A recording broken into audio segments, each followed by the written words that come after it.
یہ کہانی ہے واچرز کی اولاد کی، جنہیں نیفیلیم کہا جاتا ہے۔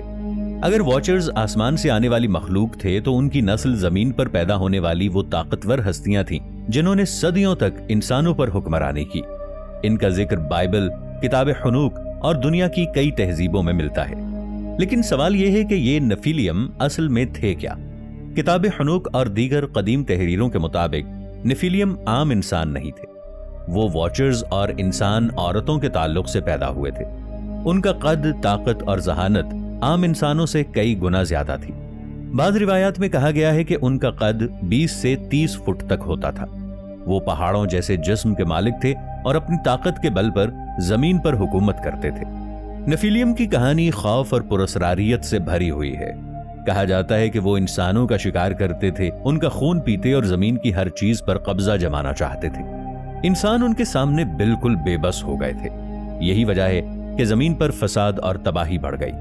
یہ صورتحال اتنی خطرناک ہو گئی کہ خدا نے فیصلہ کیا کہ زمین کو پاک کرنے کے لیے ایک بڑا طوفان بھیجا جائے۔ یہی وہ طوفان ہے جسے ہم حضرت نوح علیہ السلام کے قصے سے جانتے ہیں۔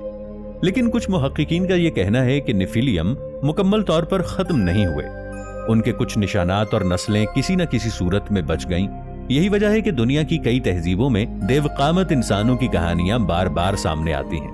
مثال کے طور پر اساطیر میں دیوتاؤں اور ٹائٹنز کی جنگ کا ذکر ہے۔ اسی طرح میکسیکو اور جنوبی امریکہ کی قدیم روایات میں بھی جائنٹس کی موجودگی کے ثبوت ملتے ہیں۔ لیکن یہاں ایک سوال پیدا ہوتا ہے، اگر نیفیلیم حقیقت میں موجود تھے تو ان کے جسم یا ڈھانچے کہاں گئے ہیں؟ کئی بار دنیا کے مختلف حصوں سے دیو قامت انسانوں کے ڈھانچوں کے ملنے کی خبریں سامنے آئیں۔ اخبارات اور تحقیقی رپورٹس میں ایسے اسکیلیٹنز کی تصاویر شائع ہوئیں جنہیں عام انسان کے مقابلے میں کئی گنا بڑا دکھایا گیا۔ اگرچہ کچھ کو بعد میں جعلی قرار دیا گیا، لیکن کچھ ایسے بھی تھے جنہیں مکمل طور پر جھٹلایا نہیں جا سکا۔ امریکہ میں ایک وقت ایسا بھی تھا جب اسمتھسونین انسٹیٹیوشن پر الزام لگایا گیا کہ انہوں نے جائنٹس کے ڈھانچوں کو چھپا دیا تاکہ یہ حقیقت عوام تک نہ پہنچے۔ سازشی نظریات کے مطابق بڑے ادارے اور حکومتیں نہیں چاہتیں کہ لوگ یہ جانیں کہ ماضی میں زمین پر ایک ایسی نسل بھی رہی ہے جو عام انسانوں سے بالکل مختلف تھی۔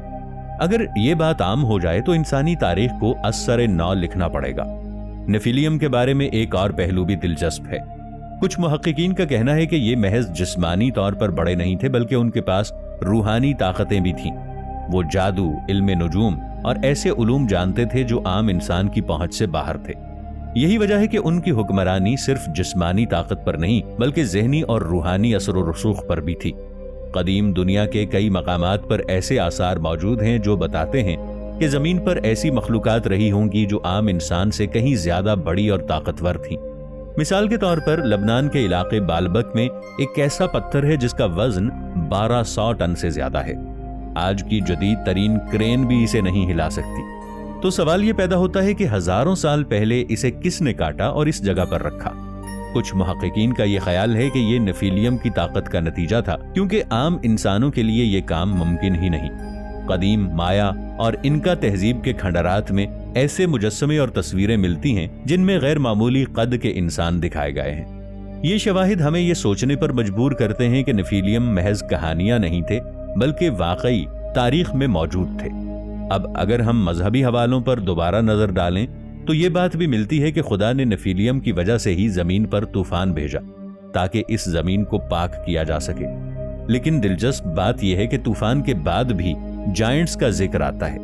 اس سے سوال یہ اٹھتا ہے کہ کیا ان میں سے کچھ طوفان سے بچ گئے تھے یا پھر واچرز نے دوبارہ کسی نہ کسی طرح اپنی نسل کو زمین پر جاری رکھا؟ سوچ کر دیکھیں، اگر واقعی نیفیلیم زمین پر موجود تھے تو ان کے بچے کہاں گئے؟ کیا وہ سب ختم ہو گئے یا آج بھی ہمارے درمیان چھپے ہوئے ہیں؟ یہ سوال صرف ایک کہانی نہیں بلکہ ایک خوفناک راز کی طرح ہے۔